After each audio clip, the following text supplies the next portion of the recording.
अब यता छाम्नु त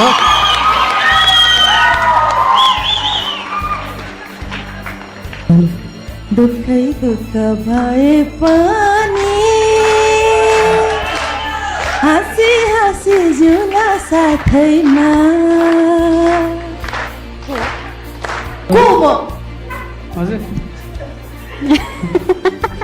रेखा दिन्छु मलाई आज एकदम खुसी लागेको छ मलाई उहाँको बारेमा थोरै केही बोल्न मन लाग्यो मैले चाहिँ एकदम सानैदेखि फलो गर्ने मान्छे हो उहाँ चाहिँ एकदम म चाहिँ प्राय फिल्म छैन होला मैले छुट्याएको उहाँको चाहिँ पुरानो मुभीहरू पनि जस्तै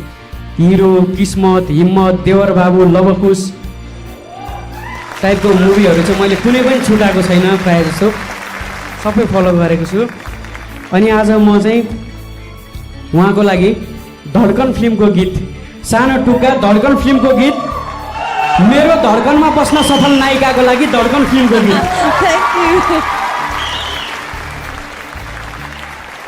ई माइनर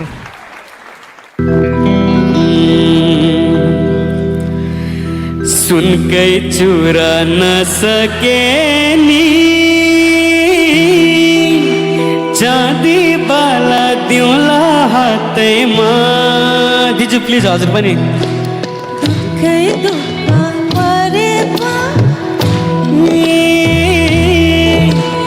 हाँसी हाँसी जिउला साथैमा हो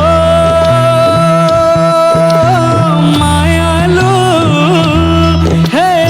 मायालु मायालु मायालु हामी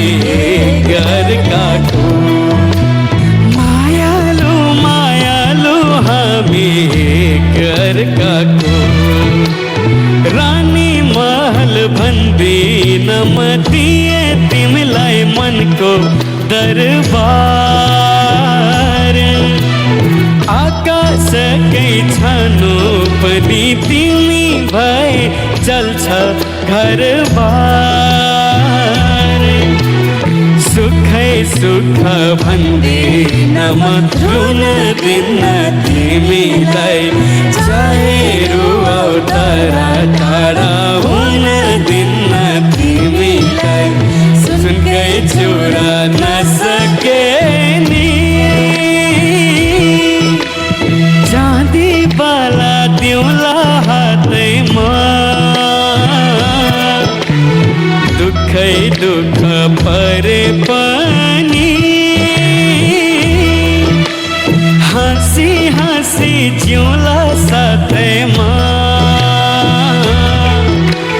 हो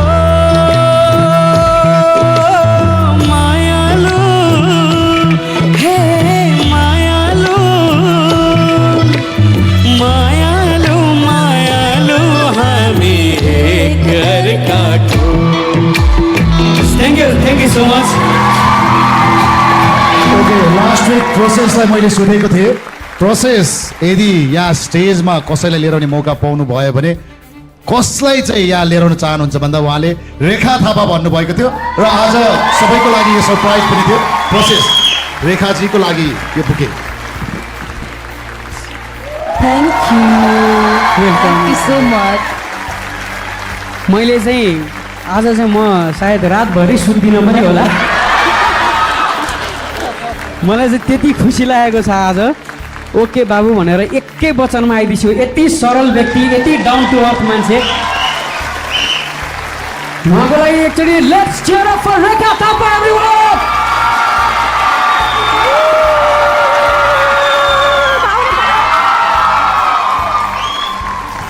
so thank you very much Rekhaji अब प्रोसेस अहिले टप 5 मा छ टप 5 मा हुनुहुन्छ म चाहिँ प्रोसेसलाई टप 1 मा देख्न चाहन्छु र प्रोसेसलाई जन्म दिने बुवा आमा कता हुनुहुन्छ तपाईहरुलाई एकदमै यति राम्रो मान्छे यति प्रतिभावान मान्छेलाई जन्म दिनु भएको छ र हाम्रो देशलाई यति राम्रो स्वर दिनु भएको छ हैन त्यसको लागि तपाईहरुलाई धेरै धेरै बधाई छ प्रोसेस एकदम सिङ्गिङमा मात्र होइन, मैले यसो बुझ्दाखेरि अरू कुरामा पनि एकदमै ट्यालेन्ट छ, मल्टी ट्यालेन्टेड मल्टी ट्यालेन्टेड छ र यही स्टेजमा ऊ हुन त सबै प्रतियोगीहरूलाई मेरो धेरै धेरै शुभकामना। सबै प्रतियोगी हाम्रो लागि उत्तिकै उत्कृष्ट हुन्छन्, त्यसमध्येमा पनि अझ उत्कृष्ट भएर चाहिँ प्रवेश आएको खण्डमा सबैलाई खुसी नै हुन्छ होला। यसो भनिरहँदा अरू प्रतियोगी फेरि रेखा दिदी कस्तो रहेछ आएर त्यस्तो नसोचिदिनु होला। मेरो चाहिँ भित्र हृदयबाट प्रोसेसलाई धेरै धेरै शुभकामना र एकदमै राम्रो स्वरको धनी हुनुहुन्छ। राजु लामाको एकदम ठुलो फ्यान हो।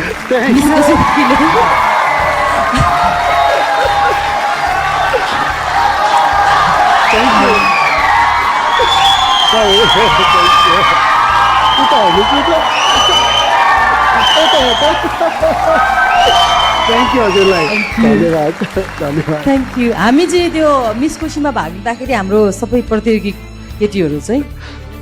राजु लामाको भयङ्कर ठुलो फ्यान थियौँ कि अनि एकदम डिस्कस हुन्थ्यो, हाम्रो झगडा हुन्थ्यो, होइन मैले मन पराए तैँले मन पराउने कम्युनिस्ट टाइपको हुन्थ्यो। अनि अब एमजीको त कुरै नगरौँ होइन। अघि त्यहाँ प्रोसेसले सानैदेखि तपाईँलाई फलो गरेको भन्दै गर्दा वास्तवमा म पनि त्यति धेरै बुढो मान्छे होइन, सानै मान्छे हो। मैले हजुरलाई धेरै सानोदेखि हामी फलो गर्थ्यौँ र तपाईँको पोस्टरदेखि लिएर सिनेमादेखि लिएर धेरै ठुल्ठुला पोस्टरहरूमा देखेको आज प्रत्यक्ष हजुरलाई दर्शन पाउँदा एकदमै खुसी लागेको छ। वास्तवमा भने पनि म पनि